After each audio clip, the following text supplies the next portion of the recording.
The NBC6 investigators find Miami police officers paid by a downtown nightclub district getting a show of their own caught on video. That's just one example of problems we've uncovered with off-duty police work in Miami. NBC6 investigator Tony Pipitone found rules being broken and 2 independent investigations questioning whether officers and clubs are reporting all the money changing hands. And it's a lot of money, more than $1 million a month paid to City of Miami police officers, sometimes in cash, working what they call extra duty assignments. Our investigation found the city is sometimes unaware officers are even working off duty. The city should get a cut of those millions a year, but the system is so lax, an oversight panel says it's conceivable officers are running their own jobs completely out of view of the Miami Police Department. In a nightclub district where almost anything goes, where you can catch an F-bomb from a street fight, or from a Miami police car public address system,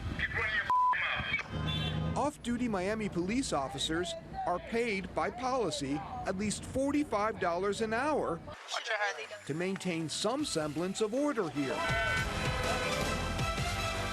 Staff for a police oversight panel says it can also be entertaining for the cops. Here, 2 officers stand by as an exotic dancer hops on the hood of a marked patrol car and does her thing outside Club 11. There, a woman just released without charges after a 30-minute detention avoids injury as the dancer tumbles from the hood. Wow. We showed her the video. I feel like I was being mocked. I've never seen that. Excuse me. Also not thrilled with the video. Yeah, that's not good. Fraternal Order of Police President Tommy Reyes. I definitely think an officer should not watch that. If anybody climbs on my police car, and it wouldn't end the same way you're saying it ended. And it could have ended in injury and lawsuits for the city. She's falling all over the place. She could have broken her neck. Obviously, she somersaulted over at that moment. And what could she have done to you if she hit you? She could have done anything. Anything's liable to have happened in that moment. The union president attributes the March 2018 encounter to inexperience. We have young policemen. Sometimes it's just age and a little bit of maturity. And I'm sure after seeing that video, I'm sure they won't let that happen again. The police department's special events unit prohibits officers from working bars, so Club 11 and others pay them through the Miami Entertainment District Association. But conduct that detracts from the department's professional stature can result in cancellation of those extra duty assignments as well. Is that detracting from their professional stature? Absolutely is. City Commissioner Joe Carollo had seen enough even before we told him about this. They represent the interests of these alcohol establishments that hire them and give them money in cash or any other way. This month he proposed, then, amid police union protests, withdrew an ordinance that would have ended even indirect bar payments.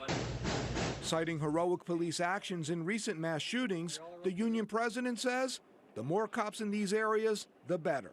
When it comes to public safety, you have all these situations where these active shooters are happening in bars or just outside of bars. Still, Carollo says he may resurrect his proposal. We have a real problem, a serious problem, with off-duty work as a whole. Is the city getting all the money it's supposed to be getting? I don't believe that the city's getting everything. It's supposed to get up to 10% of what off-duty officers earn, but in 2016, the city auditor general was unable to accurately reconcile what the officers and the city got paid. Last week, staff from the Civilian Investigative Panel, or CIP, and Oversight Board also questioned if the city is getting all its due. And it found a disturbing pattern in off-duty assignments. Officers failing to report off-duty work until after complaints were filed, overlapping on-duty and off-duty hours, getting paid for both.